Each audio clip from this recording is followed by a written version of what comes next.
Hello, my name is Nathan Kohlberg, and this video is titled, Why I Am No Longer a Christian. I'll begin with a little bit about my upbringing, where I come from.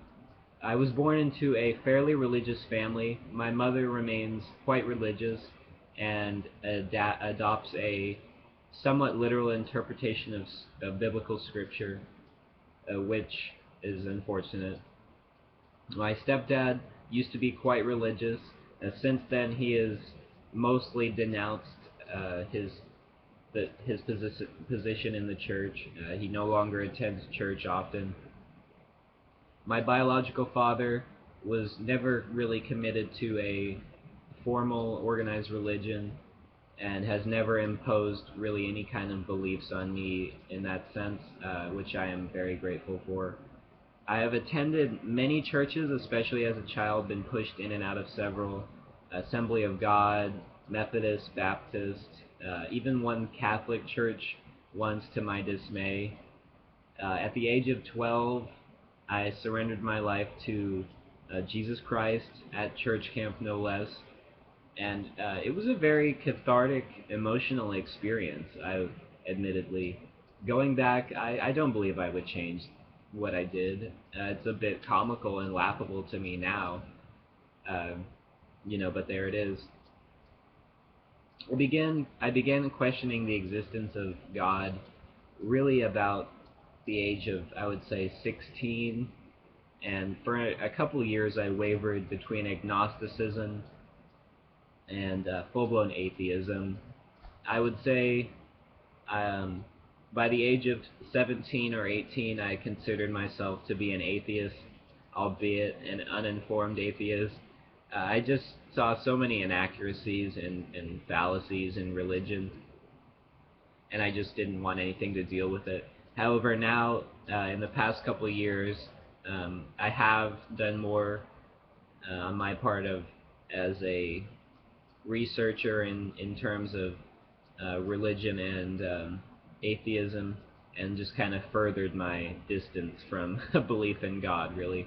And the first book that I have read and thoroughly enjoyed is The End of Faith, written by Sam Harris, a renowned neuroscientist, and it's just an excellent, wonderfully well-written book, very scholarly. He draws on his knowledge of neurobiology, as well as delivering a documented barrage of the atrocities committed in the name of religion, from the Salem witch trials to the Inquisition to the atrocity of September 11th. Excellent book. Secondly, The Popular God Delusion by Richard Dawkins. One of my favorite writers. Just a wonderful piece of literature. Beautifully written. He is a renowned celebrity atheist. He is a Oxford-educated evolutionary biologist, and he applies that knowledge wherever, in terms that you would never expect. He asserts that our moral and ethical framework is something that we are born with, is not derived from Scripture, as some may argue, and is a remnant of evolution from apes, and can be documented and seen in chimps and their societies. Thirdly, I have not finished this. I am in the middle of reading it, but another excellent book, also by Richard Dawkins, The Greatest Show on Earth, The Evidence for Evolution. A wonderful, wonderful book.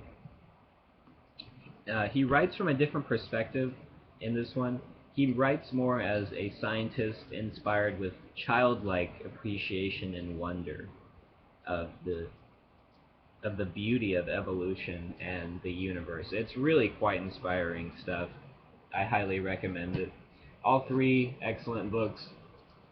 Another fantastic piece of fiction, the Bible. I do find myself paging through Scripture. I've read the Bible. I've read most of the Quran.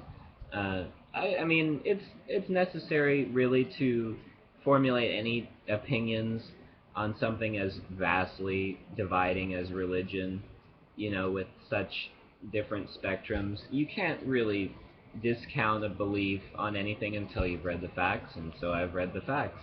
And simply, I mean, nothing has discounted my position of atheism so far, so, you know, there you are.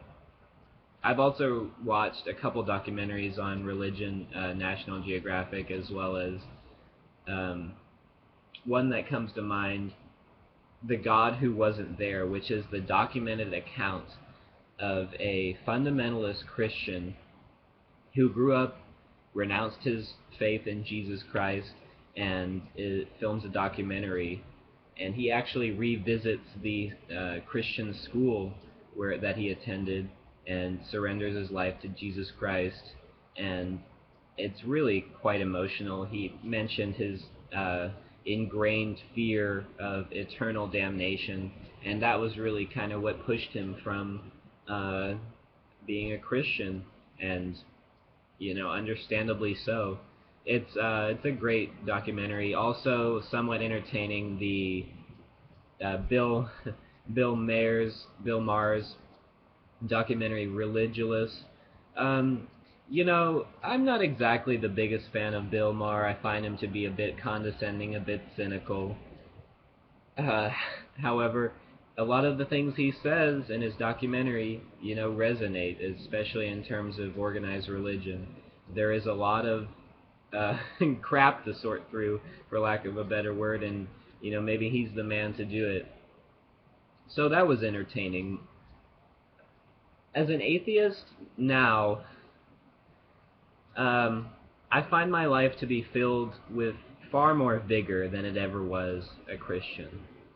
And for the simple reason that since I have no evidence of an afterlife to believe that there is life after death,